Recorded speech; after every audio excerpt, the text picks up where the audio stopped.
The first Saturday of every month was for the silver.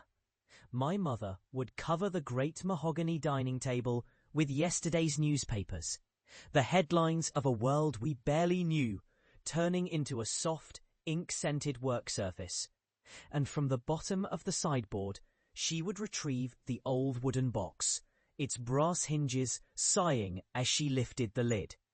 Inside, nestled in faded burgundy velvet, lay the family silver. Heavy, ornate forks and spoons from a grandmother I never met, a gravy ladle shaped like a seashell, and a set of delicate teaspoons, their handles carved with tiny, intricate flowers. They were always tarnished, coated in a strange milky blue film, as if they had been sleeping under a layer of fog. My job, from the time I was 7 or 8, was to help bring them back to life. Mother would give me a small bowl of the polishing paste, a thick, pink cream that smelled sharp and chemical, yet somehow clean, like the air after a thunderstorm. I had my own set of rags, soft squares cut from my father's old flannel shirts, worn thin and perfect for the task. I can still feel the weight of a fork in my small hand, its cool, solid presence, a connection to a past I could only imagine. I would dip the corner of my cloth into the paste and begin to rub, in small, patient circles, just as she had shown me. At first, nothing would happen, but then, slowly, a dark smudge would appear on the cloth, and beneath it, a sliver of impossible brightness would emerge. It was a kind of quiet magic, turning the dull and forgotten into something that held the light. We rarely spoke much during those hours. The only sounds were the soft, rhythmic shush of our cloths against the metal, the gentle clink of a finished piece being laid carefully on a clean tea towel, and the low hum of my mother's voice as she sang a nameless tune. Outside, the world went on. A neighbour's lawnmower might drone in the distance, or the postman's footsteps would crunch on the gravel path.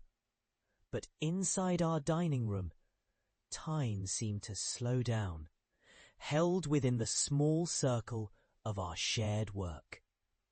I would watch her hands, so much more deft and certain than my own. I saw the way her wedding ring, a simple gold band, seemed to glow against the dark tarnish on her fingers. She never hurried. She treated each piece with a gentle reverence, as if it were not just an object, but a vessel for memory. "This one," she said to me once, holding up a sugar spoon with a looping cursive E engraved on its handle, "belonged to your great-aunt Eleanor. She had the most wonderful laugh. It sounded like bells." And as I polished that spoon, I could almost hear them. I didn't know it then, but she was teaching me something far more important than how to care for silver. She was teaching me about patience.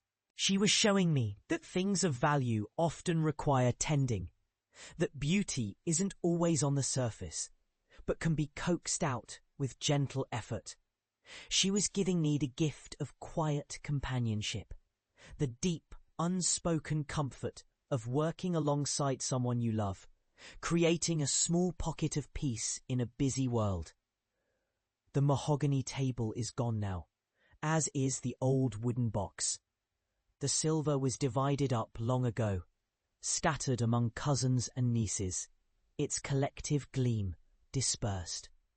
My own hands are no longer small and clumsy, but mapped with the wrinkles and veins of a long life.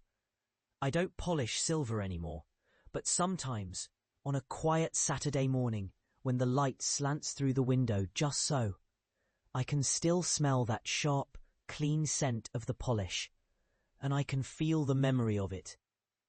I remember the satisfaction of wiping away the last of the paste to reveal a perfect, shining surface, a small mirror reflecting my own young face and my mother's, smiling softly beside me.